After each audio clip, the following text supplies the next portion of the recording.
So let's delve into that term well-being and what does it actually mean?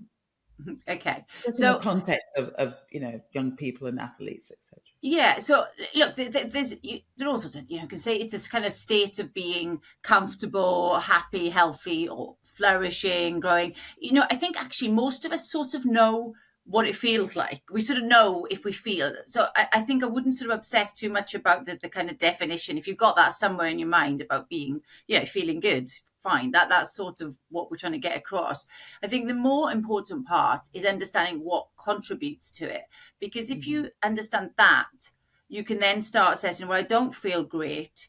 And then you look at, well, okay, what things contribute to well-being? So there's no definitive list, but let's take for a starter for 10, like sleep, diet, exercise, connecting, relationships, doing something meaningful, giving to others. Let's look at those 6. So you might say, well, yeah, I actually don't feel that great.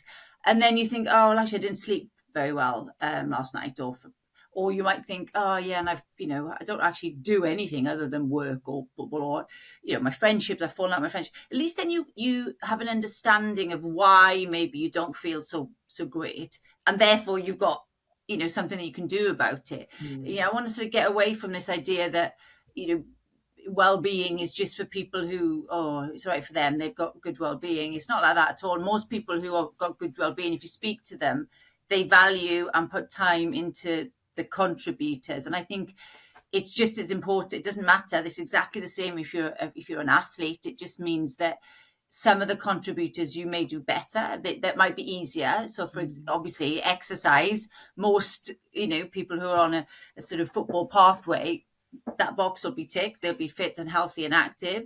Maybe the relationships one takes a bit of a hit because they spend so much time training and they're traveling and everything else.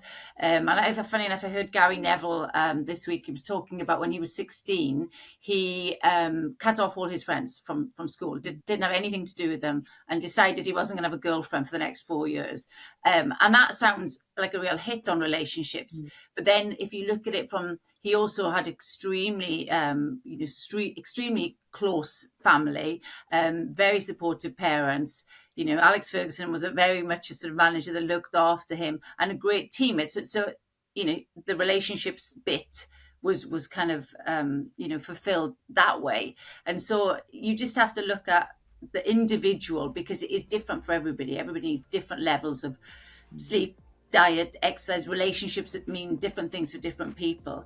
But they are relevant. Doesn't matter if you're an athlete or a movie producer.